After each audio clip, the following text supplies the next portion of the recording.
चलिए बाबू, अब हम लोग संस्कृत शुरू करने वाले हैं। संस्कृत थोड़ा ज्यादा पढ़ाने का कारण यह है कि जो संस्कृत विषय है ये टोटल हमारे लिए 100 नंबर का है। संस्कृत विषय हमारे कितने नंबर के हैं? 100 नंबर के हैं। और ये मुख्य विषय हमारे लिए 100 नंबर 100 नंबर संस्कृत और 100 नंबर हिंदी पर हम ज्यादा फोकस कर रहे हैं। अभी व्याकरण वगैरह क्लियर कर ले रहे हैं ताकि अगर लास्ट में कुछ भी समय मिले, सरकार अगर हमको 2 से 3 मंथ भी लास्ट में छोड़ देती है पढ़ाने के लिए आप लोग को ऑफलाइन, तो फिर हम सारा क्लियर कर लेंगे साइंस। क्योंकि साइंस उस समय हम लोग तेजी से खींच लेंगे, इसको भी खींच सकते हैं, कोई बात नहीं अलग है, लेकिन हम लोग सब चीज मिलाकर चल रहे हैं। यह संस्कृत व्याकरण कुल 100 नंबर का हमारे लिए है। कितने नंबर का? कुल 100 नंबर का आने वाला है। हमारी बिहार सरकार ने इस कुल 100 नंबर को 2 खंडों में विभाजित कर दिया। कितने खंड में? 2 खंडों में विभाजित किया है। एक है खंड आ और एक है खंड ब। खंड आ है और खंड ब, 2 खंडों में विभाजित किया गया है। खंड आ और खंड ब के रूप में विभाजन कर दिया गया है। खंड आ और खंड ब में जो विभाजन का स्वरूप है उसको समझते हैं क्या है। जो खंड ए है हमारा वो कुल 50 अंक का है। माने खंड आ में भी आपको कितना नंबर आएगा? 50 नंबर का आएगा। और खंड ब से भी कुल आपको 50 अंक ही आएगा। खंड आ से भी 50 और खंड ब से भी 50 नंबर का आएगा। सोच लीजिए, यहां भी 50 यहां भी 50, दोनों। खंड आ में होता क्या है? तो खंड आ में आपका जो प्रश्न पूछे जाते हैं वो है वस्तुनिष्ठ प्रश्न। वस्तुनिष्ठ प्रश्न। वस्तुनिष्ठ प्रश्न कहने का मतलब कि ऑब्जेक्टिव पूछे जाते हैं। वस्तुनिष्ठ प्रश्न का मतलब क्या पूछा जा रहा है? ऑब्जेक्टिव की चर्चा हम लोग कर रहे हैं।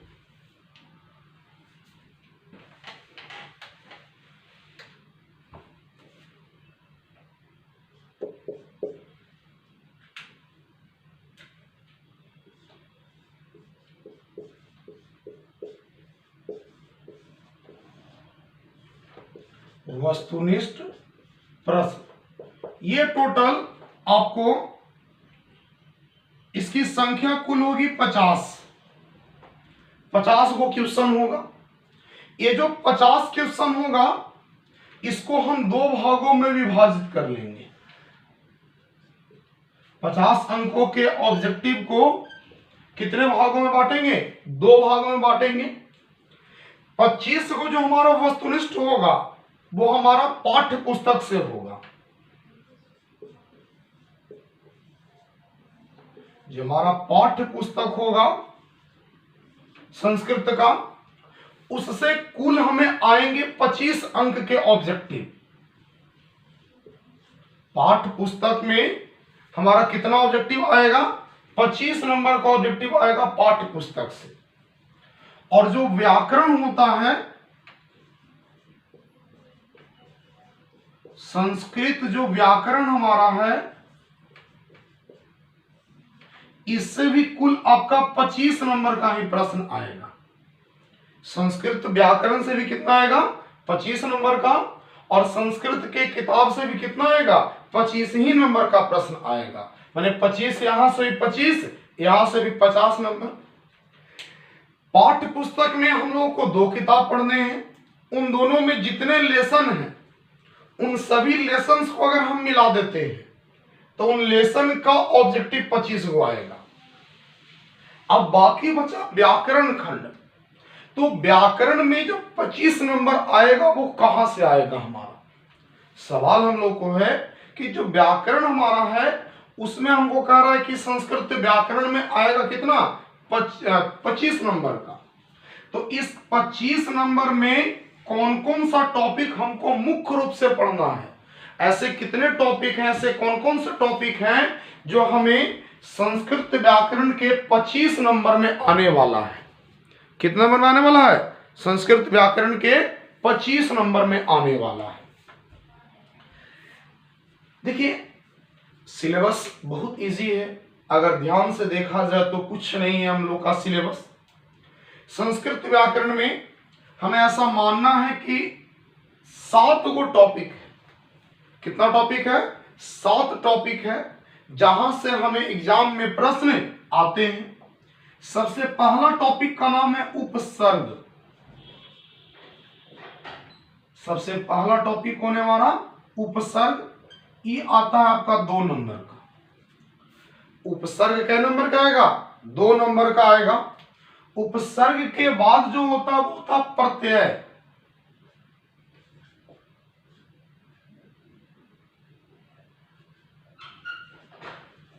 प्रत्यय आता है 4 नंबर का।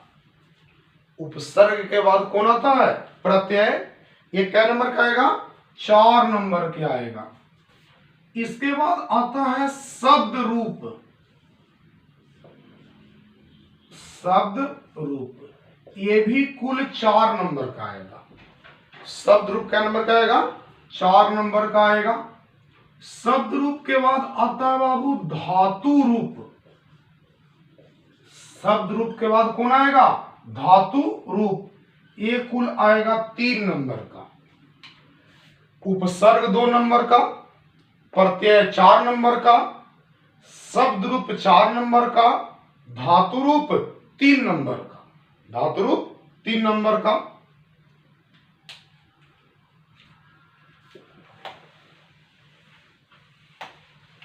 इसको अच्छे से कॉपी में सजा के लिखना है। यहां वाला भी और ऊपर लिख रहे हैं। अभी 4 ही हुआ है, 7 को कुल टॉपिक है हमारा, तो इसी वाले को ऊपर लिख रहे हैं यहां पर।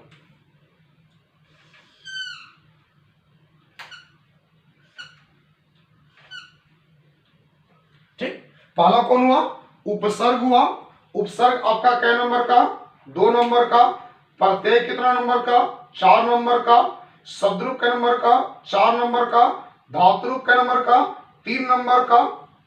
अब आइए उपसर्ग, प्रत्यय, शब्द रूप, धातु, फिर आपका कारक। कारक पढ़ना है। कारक भी 4 नंबर का आएगा। कारक के बाद है संधि। संधि भी 4 नंबर का आएगा। और संधि के बाद समास, ये भी 4 नंबर का आएगा। संधि के बाद कौन है? समास, ये भी क्या नंबर का आएगा? 4 नंबर का आएगा।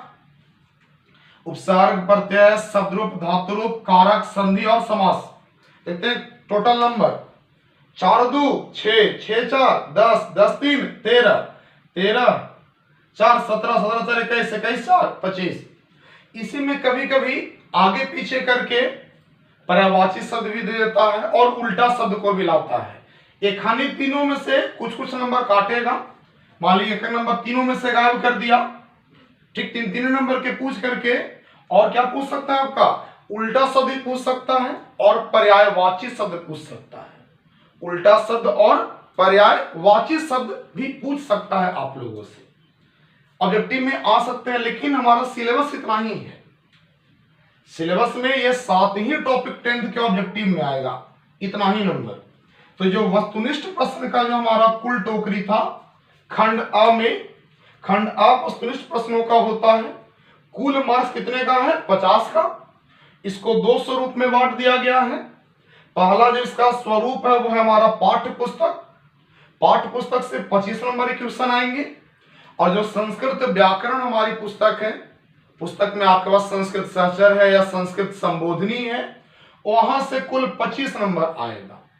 उपसर्ग 2 नंबर, प्रत्यय 4 नंबर, शब्द रूप 4 नंबर, धातु रूप 3 नंबर, कारक 4 नंबर, संधि 4 नंबर, समास 4 नंबर। ये कुल हो गया 25 इधर, 25 इधर, 50। चलिए इसको उतार लीजिए।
ये आपके संस्कृत के कॉपी जो होगा उसके फर्स्ट पेज में ये चीज लिखना है आपको।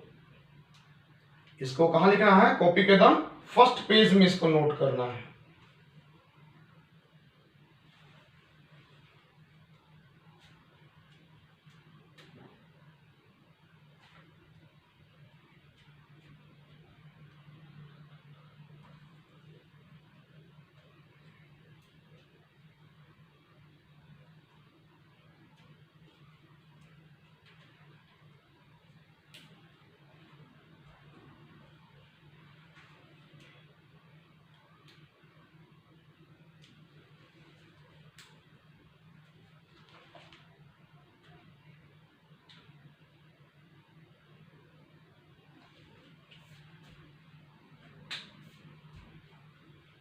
अब चलिए आगे बढ़ते हैं बाबू। इसी में कुछ समझिए क्या है।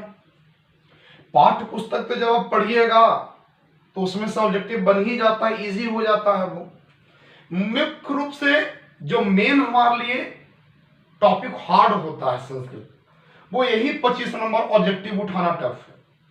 अब तो 60 में 50 बनाने का ऑप्शन आ गया।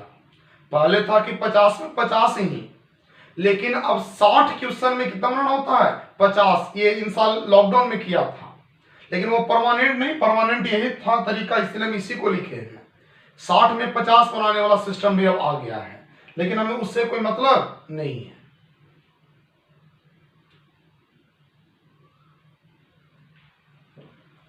आइए सबसे पहले उपसर्ग की चर्चा करते हैं। ये उपसर्ग क्या है? 2 नंबर का आएगा, तो हम लोग पढ़ेंगे टॉपिक उपसर्ग अच्छे से।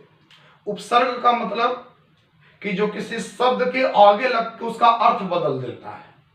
किसी शब्द के आगे लग करके जो किसी शब्द के अर्थ को नया बना दे, नया कर दे उस शब्द को, वही उपसर्ग है। और प्रत्यय मैंने शब्द के पीछे लग करके जब शब्द के अर्थ को बदल दे तो वो हो जाएगा प्रत्यय। उपसर्ग 2 नंबर का और प्रत्यय 4 नंबर का। ठीक।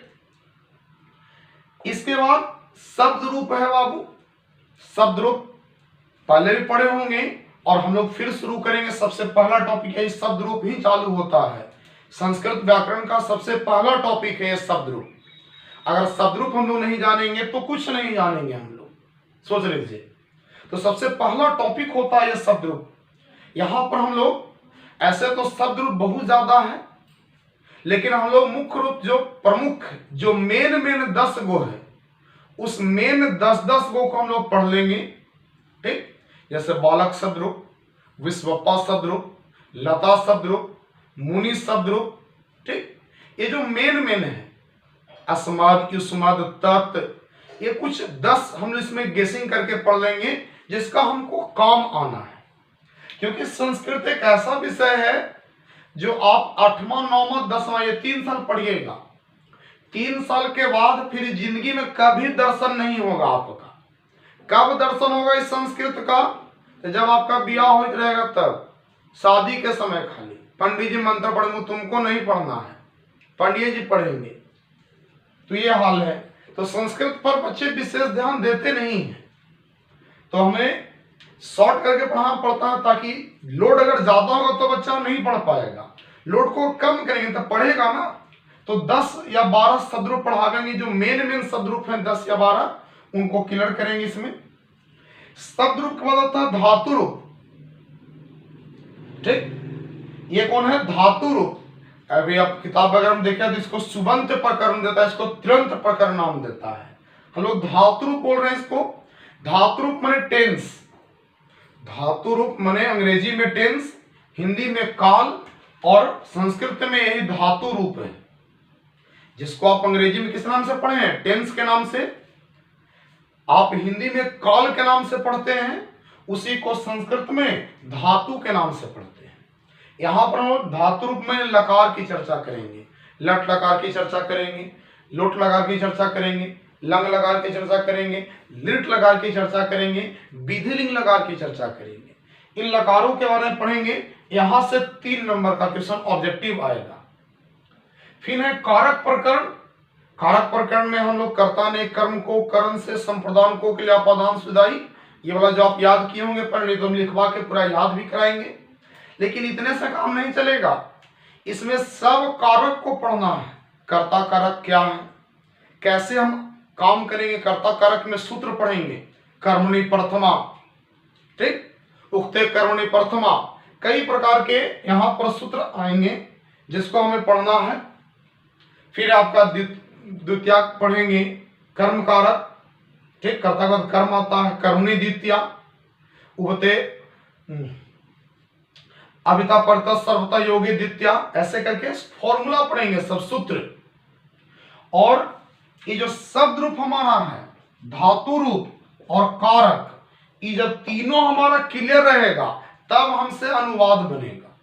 सोच लीजिए, शब्द रूप, धातु रूप और कारक पर कर्म, ये अगर ये तीनों क्लियर कर लेंगे तो ये तीनों के आधार पर हमसे अनुवाद बनेगा। और अनुवाद हम लोग को आता है 6 नंबर का। अनुवाद हम लोग को क्या नंबर का आएगा, 6 नंबर का हम लोग का अनुवाद है सिलेबस में। मैंने 4 4 3 7 7 4 11 11 6 17, ये 3 लेसन से 17 नंबर का क्वेश्चन रहेगा। शब्द रूप, धातु रूप और कारक पर कर, ये 2 इधर एक 3 और एक अनुवाद हो गया 4, ये 4 टॉपिक। लेकिन ये तीनों को अगर हमको क्लियर कर लेंगे, शब्द रूप, धातु रूप और कारक पर कर, तो हमारा अनुवाद अपने आप क्लियर हो जाएगा। और अनुवाद जब बनाने आएगा तो 6 नंबर आ जाएगा। सोच लीजिए, मैं अनुवाद उसी बच्चा को आएगा बनाने के लिए जिसका शब्द रूप क्लियर होना चाहिए, धातु रूप क्लियर होना चाहिए और कारक क्लियर होना चाहिए। उसका बाद संधि, संधि 4 नंबर का आएगा। कभी कभी संधि विच्छेद पूछता है और कभी कभी संधि पूछता है, मतलब संधि करने के लिए दे देगा और कभी कभी संधि कर रहे उसको जोड़ने के लिए कह देगा। इसको भी पढ़ेंगे, इसका पूरा रूल वगैरह सब पढ़ लेंगे हम लोग। फिर समास, ये भी 4 नंबर का आएगा, ठीक। इस प्रकार से कुल 25 नंबर के आएंगे। तो खंड आ में किसी को कोई प्रॉब्लम तो नहीं होना चाहिए खंड आ में। अब चलिए हम लोग खंड ब की ओर बढ़ते हैं, इसको मिटा दें। चलिए,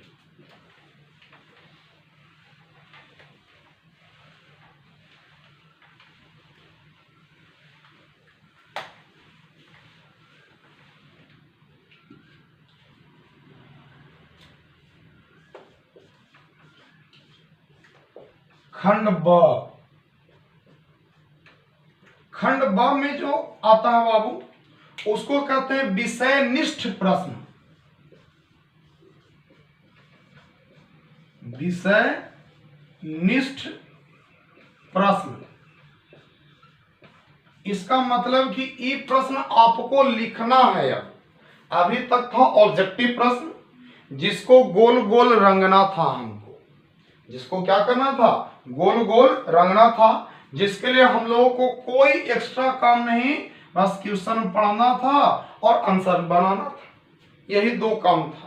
लेकिन अब जो पढ़ेंगे विषयनिष्ठ प्रश्न, जितने भी विषयनिष्ठ प्रश्न होंगे वो सभी के सभी हमको कॉपी में लिखने वाला आ गया काम। विषयनिष्ठ भी कुल 50 अंक का होता है। विषयनिष्ठ कितने अंक हैं, 50 अंक का ये भी है। विषयनिष्ठ भी 50 अंक के आता है एग्जाम में, सोच लीजिए। इसको भी डिवाइड कर लेते हैं बाबू। जब इसको हम बांटना चाहें तो सबसे पहले जो आता है उसका नाम है अपठित गद्यांश।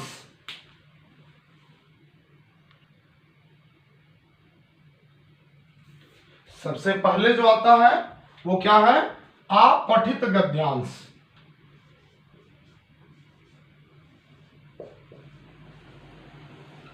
अपठित गद्यांश।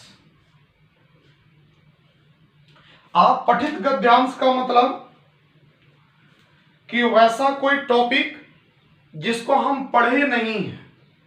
अब तो इसको मैं भी 2 गो कर दिया बाबू आपको। अपठित गद्यांश भी 2 गो पूछता है। अब एक आपका आएगा 7 नंबर का, एक आएगा 6 नंबर का। अपठित गद्यांश कुल 13 नंबर का आता है। अपठित गद्यांश कितना नंबर का रहेगा, 13 अंक का रहेगा। ये जो 13 नंबर कुल रहता है ये 2 भाग में बटा रहता है 13 अंक भी। इसमें एगो रहेगा 7 अंक का और एगो रहता है 6 अंक का। ये जो आप पठित गद्यांश पूछेगा, गद्यांश में जरा गदाबो पढ़ के पास हो जाए, वही गद्यांश है, इसका शुद्ध हिंदी नहीं है, हम ऐसे ही बोल रहे हैं। आप पठित गद्यांश आ मने नहीं, पठित में पढ़ा हुआ, जो पढ़ा हुआ नहीं है, जो हमारे किताब उताब में नहीं है, सिलेबस में नहीं है, किधरों से भी 10 गो लाइन उठा के दे देगा और उनमें 4 गो क्वेश्चन पूछेगा। मतलब ऊपर ही कहानी रहेगा, पढ़ लगी कहानी पढ़ लीजिए संस्कृत में, और नीचे 4 गो कर क्वेश्चन रहेगा, वो क्वेश्चनवा के आंसर दीजिए। ठीक, 3 गो रहेगा 2-2 नंबर के, एगो रहेगा 1 नंबर के, 3 6 1 7। तो इसमें 2 गो रहता है आप पठित गद्यांश। कितना कर दिया? 2 गो 13 नंबर में, एगो 7 अंक का, एगो 6 अंक का, 2 हम इसको डिवाइड किया 7 अंक और 6 अंक में। और ये 2 प्रश्न होते हैं जिसको आप बहुत आसानी से बना सकते हैं, सबसे बन जाता है। अब कई मरतबा तो ऐसा करता है कि एगो आप पठित दे देता है, एगो पठित मैंने वो किताब के बाहर से देता है, और वो किताब वाला भी कई मरतबा देखने को मिला है। इसके अलावा और आगे बढ़ते हैं तो आता है संस्कृत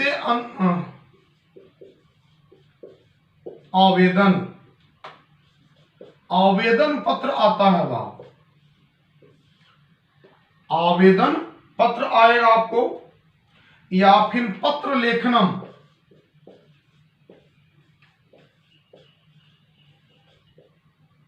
पत्र लेखनम क्या आएगा? पत्र लेखन। संस्कृत में जो अनुवाद है, संस्कृत सॉरी आवेदन पत्र जो लिखते हैं वो भी 4 नंबर का, और पत्र लेखनम भी 4 नंबर का आएगा। माने एप्लीकेशन भी 4 नंबर का रहेगा और 4 नंबर के लेटर भी रहेगा, दोनों रहेगा। जब हम लोग पढ़ते थे उस टाइम आता था बाबू, उस टाइम ज्यादा हार्ड था, उस टाइम चित्र देता था, फोटो, मंजूसा कहते थे उसको, उसका नाम क्या था? मंजूसा, कि फोटो दे रहेगा और फोटो से आपको कहानी बनाना पड़ता था हम लोग के। फिर सिलेबस बदला थोड़ा सा, तो क्या किया कि रिक्त स्थान की पूर्ति देने लगा, कि ऊपर 5 गो ऑप्शन 6 गो देता था और उसको नीचे भर दीजिए। लेकिन फिर बदला और कहा कि नहीं, अब आपको संस्कृत में आवेदन पत्र भी लिखना है और संस्कृत में पत्र भी लिखना है, दोनों काम अब आप लोग को करना है। इसके बाद है अनुच्छेद लेखनम। इसके बाद क्या है? अनुच्छेद, अनुच्छेद लेखन।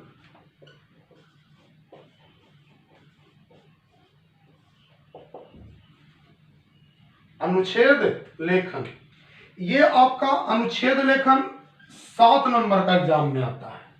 एग्जाम में कै नंबर के? अनुच्छेद लेखन कुल 7 नंबर के रहेगा। इसमें बहुत सारे अनुच्छेद हैं, ठीक, जिसमें हम लोग कुछ गेसिंग करेंगे, 15-16 गेसिंग कर लेंगे और उसी में से हमको एक आ जाएगा। आपको एग्जाम में 5 गो ऑप्शन रहता है। अनुच्छेद लेखन में पहले 4 गो ऑप्शन रहता था, एक बार ऑप्शन को बढ़ा के 5 गो कर दिया, और कै अंक आएगा? 7 अंक आएगा। ये आपका 4 अंक, ये भी है 4 अंक, ये आपका 7 अंक। अनुच्छेद लेखन 7 अंक का। और आगे बढ़ेंगे तो है संस्कृत अनुवाद। संस्कृत अनुवाद,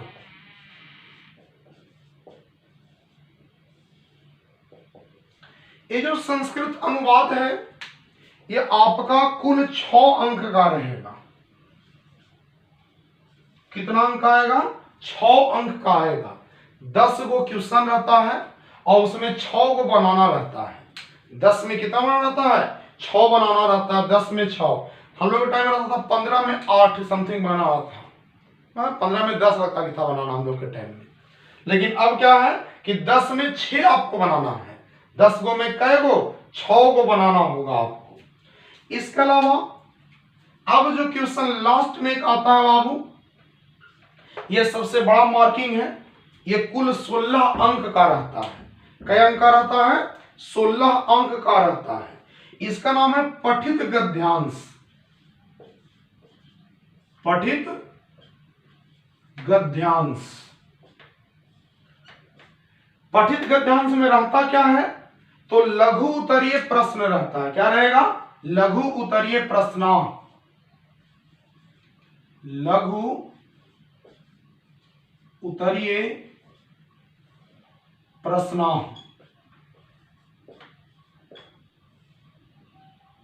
लघु उत्तरीय प्रश्न रहेगा ये। लघु उत्तरीय प्रश्न आपको कुल कितने अंक के हैं? 16 अंक का रहेगा। कई अंक का रहेगा? 16 अंक का रहेगा।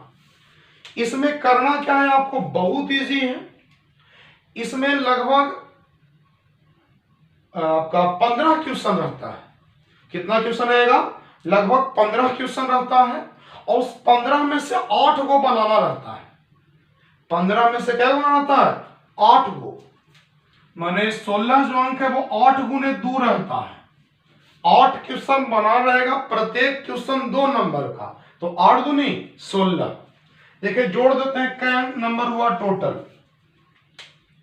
16 6 22, 22 7 29, 29 4 33, 33 4 37, 37 13 50।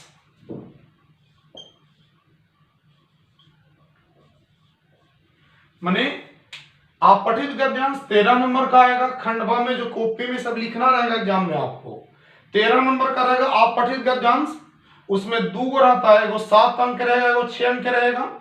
फिर संस्कृत आवेदन रहेगा, संस्कृत में आवेदन लिखना रहेगा, ठीक, वो 4 अंक का रहेगा। पत्र लेखन में भी 4 अंक का रहेगा। अनुच्छेद लेखन क्या रहेगा? अनुच्छेद लेखन 7 अंक का। संस्कृत अनुवाद 6 अंक का। और पठित गद्यांश जो किताब में आप पढ़िएगा, हिंदिया में जो लिखते हैं हम लोग, ठीक, वो 16 अंक का आएगा। 8 दूनी 16 माने कुल 50। खंड आ भी 50, खंड ब भी 50। सबसे बड़ी बात है कि इसका संस्कृत व्याकरण में, जैसे आपको संस्कृत में आवेदन, पत्र लेखन है, अनुच्छेद लेखन है, संस्कृत अनुवाद, इस सब को बनाने के लिए आपको संस्कृत आवेदन, पत्र लेखन, अनुच्छेद लेखन, ये तीनों तभी आपसे क्लियर बनेगा। मैंने याद नहीं करना पड़ेगा, अपने से आप बनाएंगे कब? जब आपको अनुवाद करने आ जाएगा। और अनुवाद करने के लिए हमको 3 टॉपिक सीखना था: शब्द रूप, धातु रूप और कारक।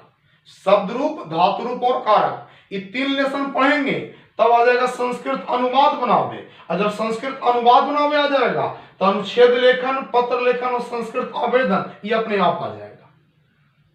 यही कुल 100 अंक का है हमारा पैटर्न है, जिसमें एग्जाम में हमारा क्वेश्चन आता है। तो हमें सबसे पहले यह पता होना चाहिए कि मेरा पैटर्न क्या है, कहां से हमारे लिए कितने क्वेश्चंस एराइज होते हैं। इसी पैटर्न पर हमको मैट्रिक में क्वेश्चन पूछा जाता है। चलिए इसको उतार लीजिए।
ये कुल आपका 100 नंबर का परीक्षा होगा। 100 नंबर के परीक्षा के लिए आपको 3 घंटा का समय दिया जाता है। और कितना ऐसे क्वेश्चन क्या रहेगा? 3 घंटा 15 मिनट। तो 15 मिनट का जो अतिरिक्त समय है वो आपको प्रश्न पढ़ने के लिए है। क्या पढ़ने के लिए? प्रश्न पढ़ने के लिए। अब बहुत इजी हो गया एग्जाम। क्योंकि 50 नंबर आपका ऑब्जेक्टिव है, तो बहुत इजी है लिखने में। आवेदन आपका जाएगा लगभग एक पेज ये, एक पेज ये, 3 पेज, मुश्किल से 4 से 5 पेज में सब भर जाता है 50 अंक, सोच लीजिए। और ऊपर जो ऑब्जेक्टिव रंगना है, तो सबसे कम पेज में सबसे जल्दी यही होगा, लेकिन आपका क्लियर रहेगा तब। हम लोग सब गेसिंग कर करके पढ़ेंगे इसमें, और दम रट जाएंगे तोते की तरह, रट जाएंगे, 100 नंबर हमारा क्लियर रहेगा। कोई दिक्कत? तो ये हमारा विषय वस्तु है। अब हम लोग संस्कृत व्याकरण में आगे बढ़ेंगे और शुरू करेंगे सबसे पहले शब्द रूप को। सबसे पहले किसको शुरू करेंगे? शब्द रूप को।